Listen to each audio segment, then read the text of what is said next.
Hello everyone. এই দিনটা ছিল আমার ঠাকুমার শ্রাদ্ধানুষ্ঠানের প্রথম দিন।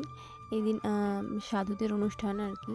তো এখানে সেদিনকে হয়েছিল মালসা ভোজন এবং কীর্তন অনুষ্ঠান। তো তারই কিছু ক্লিপ আমি তোমাদের সঙ্গে শেয়ার করছি। এখানে হচ্ছে ভোজন আরতি, যেটা বলে সাধুদের অনুষ্ঠান। তো সেটাই দেখো।